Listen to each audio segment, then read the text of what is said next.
y a beaucoup de personnes qui veulent ma chute. Bonjour, moi c'est Anzol. Regarde. Bah, c'est un peu comme dans les films, les combats à l'extérieur, les combats dans les garages. Ça fait longtemps, tu verras. Après le face-to-face, j'ai été, on va dire, la personne la plus détestée en France. Ça fait depuis, normalement, on devait combattre en janvier. Quand la personne est en face de toi et qui te laisse une parole, c'est que tu es obligé de garder ta parole en fait. Mon adversaire, je l'ai déjà affronté du coup, chez Ibra TV. Oh là, incroyable! Moi, je vais juste lui montrer que ça sert à rien de parler par message. On verra bien le 17 mai ce qui va se passer dans la cage.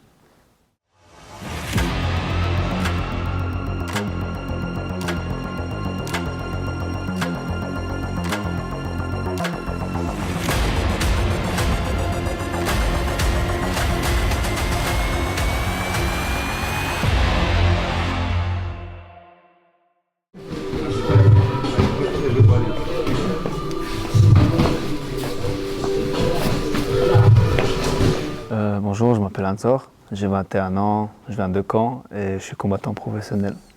Je suis né en Tchétchénie, plus précisément à Khassaout, là où on va dire plusieurs combattants même qui sont arrivés à l'UFC. On va dire c'est sur la frontière tchétchène et dagestanaise. Qui est par exemple comme combattant qu'on connaît? Zabit qui est arrivé dans le top 3 à l'UFC mais malheureusement qui a arrêté avec le Covid. Et après, Imavov, Nassourdine, et le reste, c'est des lutteurs qui ont été champions olympiques, etc. Et depuis petit, j'ai grandi ici en France. T'es arrivé direct à Caen? Non, j'ai habité un an à Paris, et après ça, à Paris nous a envoyés à Caen. Du coup, à quel âge tu commences les sports de combat et dans quelle discipline? Moi, les sports de combat, là où ça m'intéressait en tout premier, c'est justement quand j'étais petit, en Tchétchénie. Sans que mon père le sache, mes cousins m'envoyaient me battre avec des enfants plus grands que moi, on va dire 3, 4, voire 4 ans plus que moi. Et c'est comme ça, des bagarres de rue. Et depuis petit, j'ai grandi comme ça, en voulant toujours vouloir combattre. Et j'ai commencé à 7 ans avec le full contact. J'ai commencé ici à Caen. Tu parlais des bagarres là-bas en Tchétchénie, mais t'étais tout petit, non? C'est ça, j'étais petit, j'avais 3 ans. J'avais 3 ans, entre 2 ans et 3 ans, et on m'a envoyé comme ça combattre.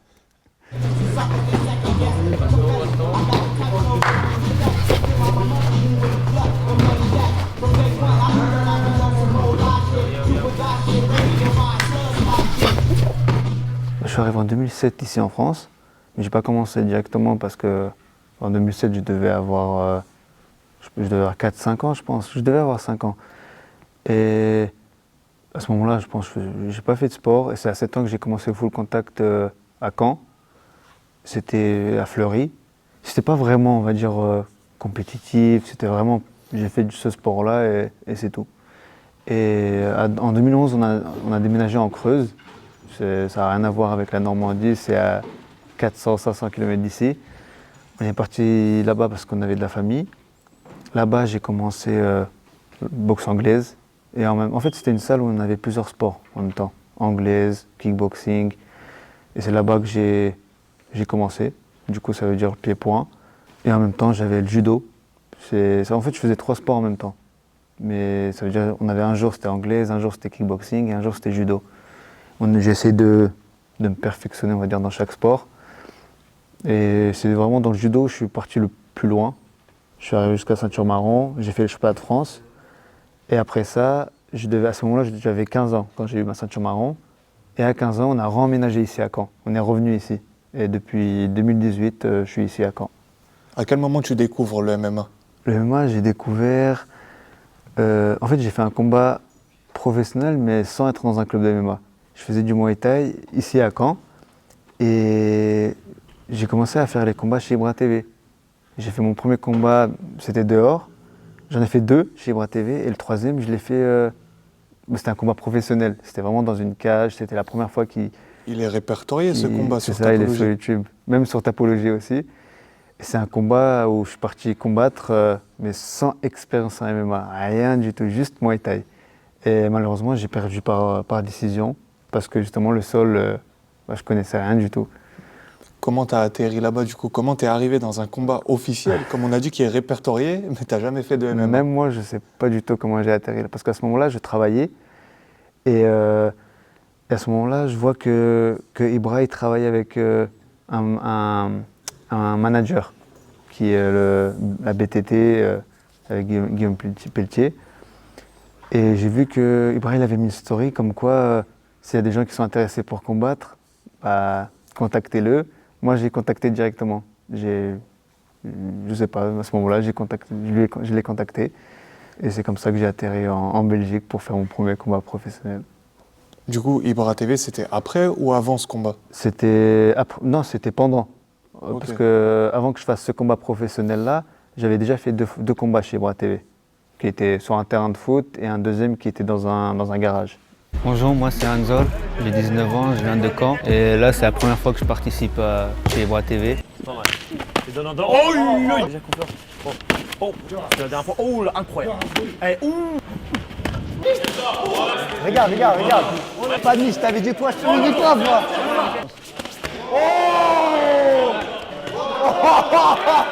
Ibra TV, j'imagine tu l'as connu via les réseaux, YouTube, Instagram. C'est ça, je le suivais depuis petit, depuis qu'il a commencé à faire les tout premiers combats dehors avec Ramzan.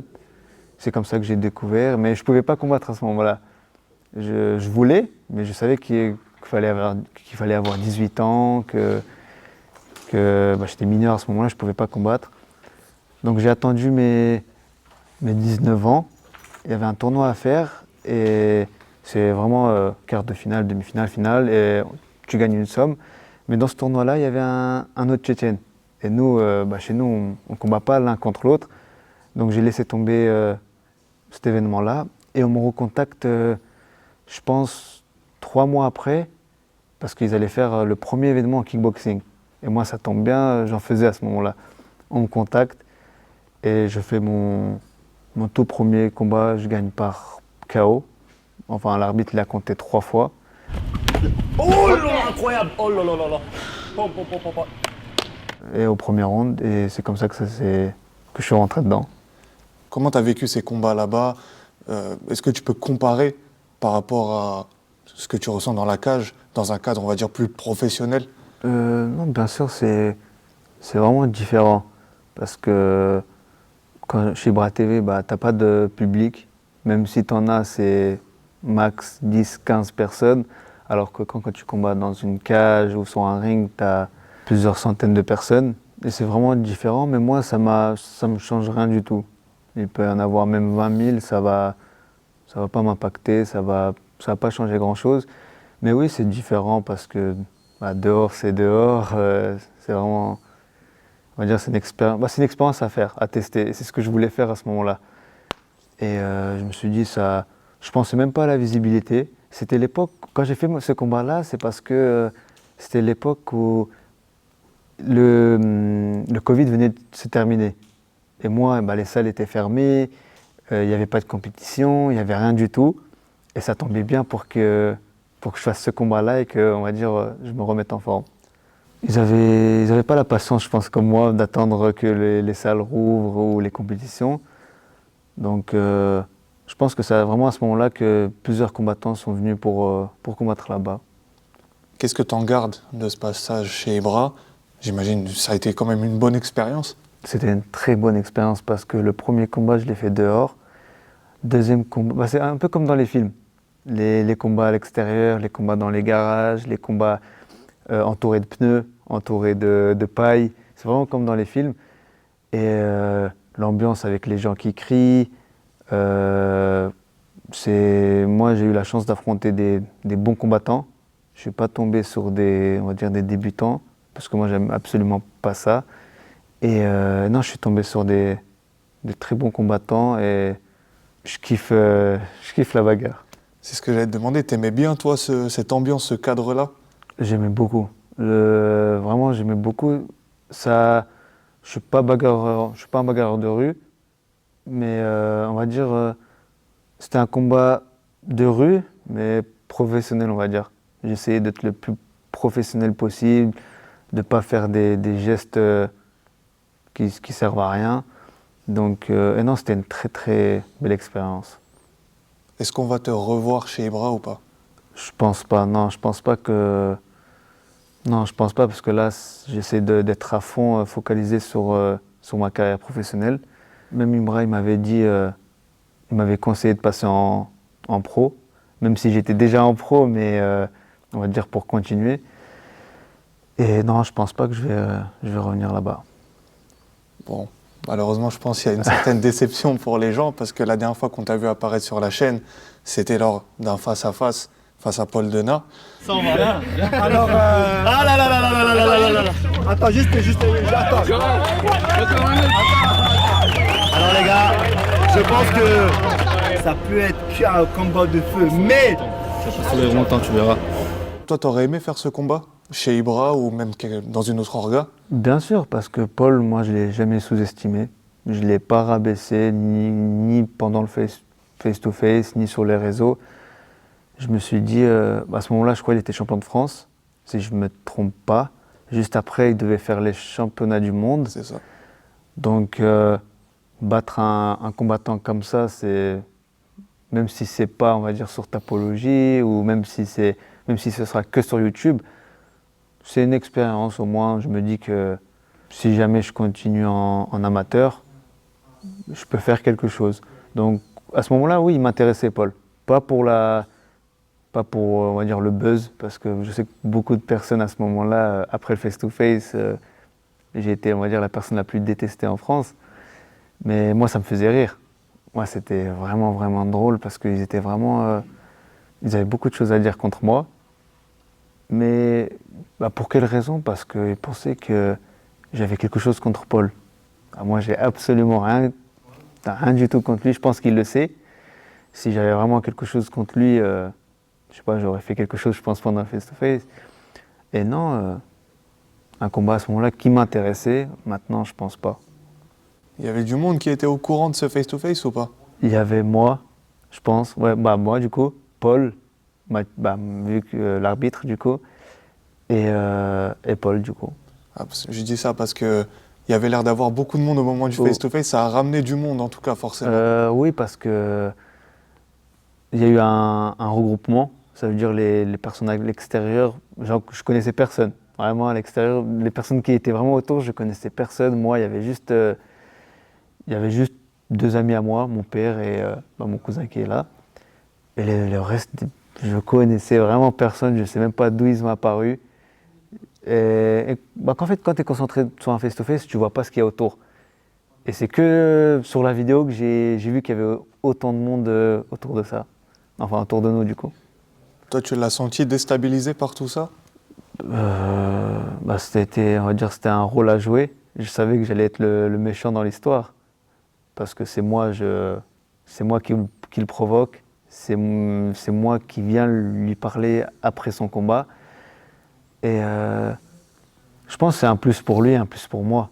Je pense que s'il n'y avait pas ce face-to-face, je pense qu'il ne serait pas là où il est actuellement. Oui, bien sûr, il aurait fait ses championnats de France, il aurait fait ses championnats du monde, mais tout ce qui est un plus pour lui sur les réseaux, ou même pour moi,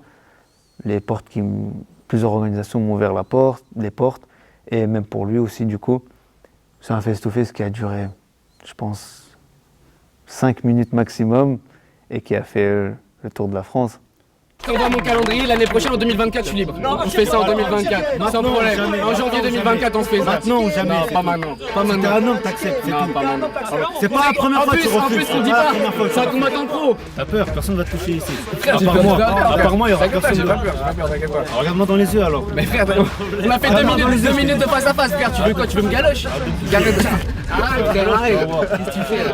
J'imagine que tu as conscience que justement ce moment-là, c'est peut-être un des plus gros moments de l'YFC, de la chaîne d'Ibra TV. Je pense, c'est ça, sur YouTube, même, on va dire, toutes les personnes qui regardent le MMA étaient vraiment, on va dire, ils ne s'attendaient pas à ça. Vraiment, ils ne s'attendaient pas à ça. C'était relayé sur tous les réseaux, que ce soit Instagram, Twitter. Et même au jour d'aujourd'hui, je reçois des messages, quand est-ce que tu combats contre Paul? Même là, je combats le 17 mai. Les gens pensent que je combats contre Paul parce qu'on est sur l'affiche tous les deux. Et non, il y a beaucoup de personnes qui attendent ce combat-là. Mais tu me disais que ce combat, il t'intéresse plus aujourd'hui? Non, aujourd'hui, il est en amateur. Je suis en professionnel. Avant que je passe pro, ça fait depuis... Normalement, on devait combattre en janvier. Je l'ai attendu. J'ai attendu jusqu'en février. Toujours pas de réponse. Et je pouvais pas perdre mon temps à l'attendre. Donc, on me donne une date. Je me prépare. Je vois qu'il n'y a pas de réponse. Je vois qu'il ne veut pas combattre. Le combat, il était planifié à un moment? Il n'était pas planifié, mais quand la personne est en face de toi et qui te laisse une parole, c'est que tu es obligé de garder ta parole en fait. On me dit janvier, il n'y a pas de souci, donc janvier, j'étais prêt moi. Il n'y a pas eu ce combat et on a essayé de rester en amateur, malgré ma défaite que j'ai eue en professionnel, pour essayer de voir si avec lui c'était possible de combattre. Malheureusement, la fédération m'a donné une réponse négative pour rester en amateur. Donc je suis passé en professionnel.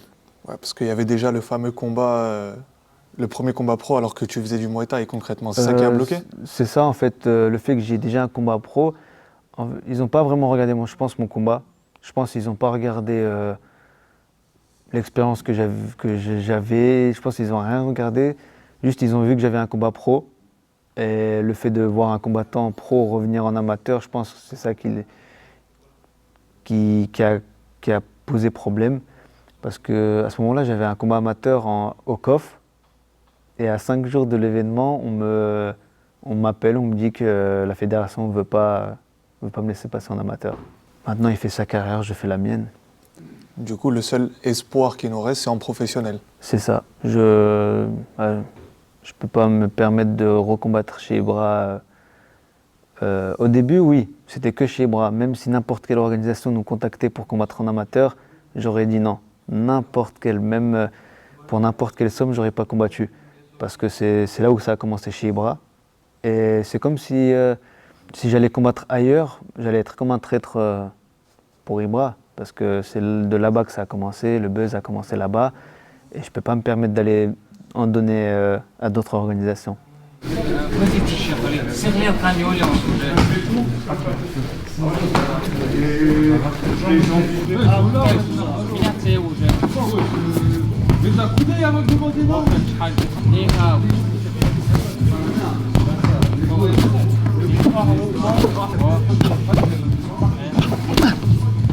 Du coup, ce combat ne s'est pas fait, mais toi, de ton côté, tu as poursuivi ta carrière professionnelle. Tu as combattu, tu l'as dit, à l'AEF 5, c'est ça? C'est ça. Parle-nous un peu de ce combat rapidement. Comment s'est déroulé ton premier vrai combat professionnel où tu étais préparé? À ce moment-là, j'ai eu plusieurs portes ouvertes de plusieurs organisations. J'ai fini par signer à l'AEF. Et j'ai fait mon premier combat le 13 janvier, si je ne me trompe pas. J'ai fait mon premier combat, mais là, cette fois-ci, j'étais vraiment préparé. Là, j'étais vraiment... Tu l'as senti, j'imagine, direct. C'est ça, j'ai pas fait la même erreur que la première fois. Là, vraiment, avant que je fasse ce combat-là, ça faisait 9 mois, je pense, que je faisais du MMA. Vraiment que j'étais à fond dessus. Et c'était beaucoup le sol que j'essayais de... Vu que je suis un striker, c'était beaucoup le sol que j'essayais de performer, on va dire. Et c'est comme ça que j'ai terminé le combat du coup au sol, par étranglement arrière. C'était juste incroyable. C'était un combat où je voulais vraiment gagner. Je savais qu'il y avait beaucoup de personnes qui voulaient, on va dire, une défaite. Je sais qu'il y avait beaucoup de personnes qui voulaient que je perde, justement à cause du face-à-face contre Paul. Mais sinon, oui, le combat, ça s'est très bien déroulé. Que ce soit la préparation, que ce soit la perte de poids, c'était magnifique. Tu l'as précisé, malheureusement, ce face-à-face, il a aussi créé des tensions. Alors chez des personnes un peu bêtes, on va dire, qui mettent en opposition tout de suite les origines des gens et tout. L'important, c'est aussi de préciser qu'il n'y a rien de tout ça. Concrètement, ça reste du sport, du show. et qu'il ne faut pas penser à des choses comme ça, tout simplement. Ah non, il n'y a rien du tout parce que, bien sûr, j'ai vu les vidéos, on m'a envoyé les vidéos de certaines personnes, comme tu as dit, bêtes, qui parlaient de choses qui n'avaient rien à voir, que j'avais même pas sorti de ma bouche. Soi-disant, je mettais mes origines en avant, soi-disant, je mettais ma religion en avant, alors qu'il n'y avait rien de tout ça. C'était juste un face-à-face avec un combattant qui était au courant. Et c'est tout, c'est tout. Ça reste du sport, et si C'est vous du devez vous sport. combattre, ça se fera en professionnel, du coup. Et C'est ça. Parle-nous de ton prochain combat, qui aura lieu, on le précise, dans 4 jours, 4 5 jours, C'est ça. le 17 mai prochain, à la UFC6. Qu'est-ce que tu sais de ton adversaire? Mon adversaire, je l'ai déjà affronté du coup, chez Ibra TV. C'était mon tout premier combat. C'est contre lui que j'ai gagné au premier round, mais c'était en kickboxing. Là maintenant, ça fait 2 ans. Ça fait 2 ans qu'on a combattu ensemble et je sais, à mon avis, je pense qu'il s'est amélioré. J'ai hâte d'être, c'est vendredi, donc j'ai très très hâte. Tu l'as dit, tu l'as connu il y a 2 ans chez Ibra. Est-ce que tu as suivi un petit peu son évolution depuis? Non, pas du tout. Je sais qu'il est passé en pro avant moi. Maintenant, il a 3 combats. Pour l'instant, moi j'en ai 2. Je pars sur mon 3e combat du coup. Et non, j'ai pas suivi son évolution parce que je m'occupais de moi-même. Et à ce moment-là, je continuais à combattre chez Ibra TV. Donc lui, je savais pas du tout ce qu'il faisait. J'ai vu qu'après, il est passé pro. Et là, pour le 17 mai, on me fait une proposition de lui. Et j'ai dit oui direct. Qu'est-ce qu'il y a d'intéressant pour toi d'aller affronter ce gars que tu as combattu il y a 2 ans chez Ibra et que tu as terminé comme ça au premier round? Parce qu'à ce moment-là, les gens qui ont regardé ce combat-là n'étaient pas très convaincus, on va dire. Soi-disant, il était malade à ce moment-là, des excuses, on va dire, comme généralement plusieurs combattants le font après qu'ils perdent leur combat. Et là, c'est juste un plus on va dire dans mon palmarès. Après, je le sous-estime pas, bien sûr. Je sais qu'en 2 ans, n'importe qui peut évoluer, mais il ne faut pas oublier que moi aussi j'ai évolué et que ce sera un gros combat. Justement, à quel point tu as évolué depuis ton dernier passage chez Ibra? Tu le disais tout à l'heure, ça fait vraiment 1 an que tu t'es mis à fond dans le MMA, à bosser dessus. À quel point tu as évolué?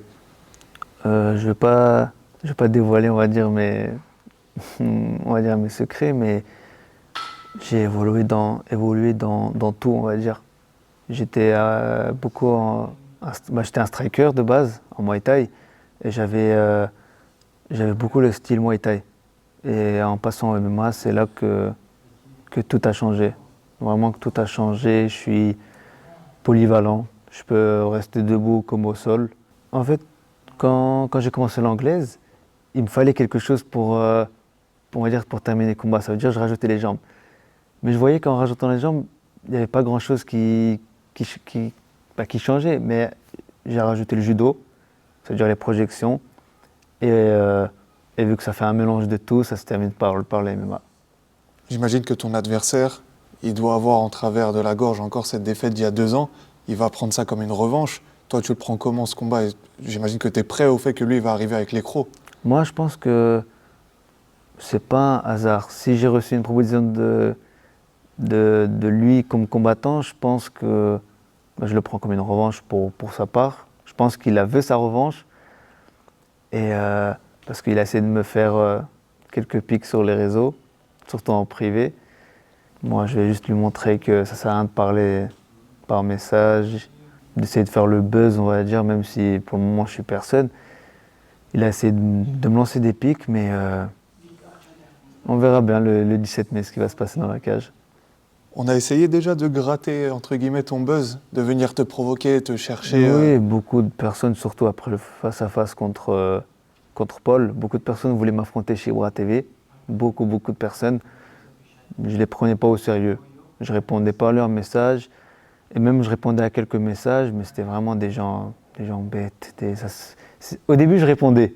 Mais après, je voyais que c'était inutile. Vraiment, vraiment, je me cassais la tête avec eux à leur répondre. Au final, j'ai laissé tomber. Et même au jour d'aujourd'hui, j'ai des gens qui me lancent des pics, mais moi, ça ne me fait rien du tout. Vraiment, absolument rien. C'est même pas une sorte de motivation pour toi de vouloir justement être encore meilleur ou... Si, justement, parce que le premier combat que j'ai fait à l'AEF, c'était vraiment un combat que je voulais gagner.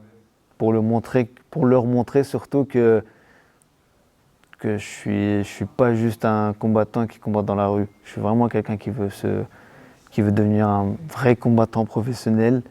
Et vraiment leur montrer qu'il n'y avait pas que Paul dans ma tête. C'était vraiment, je veux construire ma carrière professionnelle et j'ai pas besoin de lui pour monter.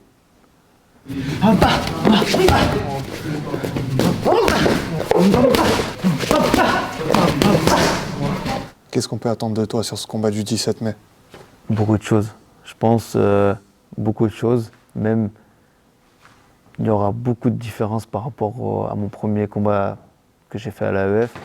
Je pense que ce sera une grosse guerre. Je pense que ce sera un combattant qui ne va pas lâcher l'affaire, qui ne va pas abandonner. Je ne pense pas qu'il va reculer.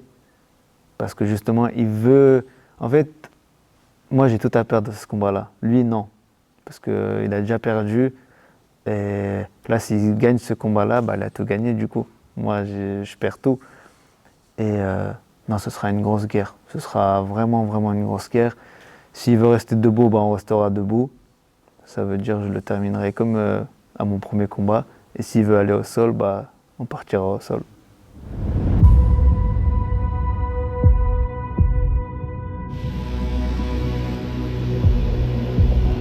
Rendez-vous le 17 mai à l'AEF 6 à Rennes.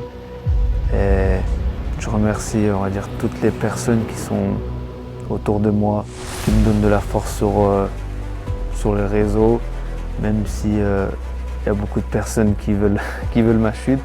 Mais je remercie énormément les personnes autour de moi, ma famille, mes amis, mes coachs. Rendez-vous le 17 mai et j'espère que mon combattant il sera bien prêt.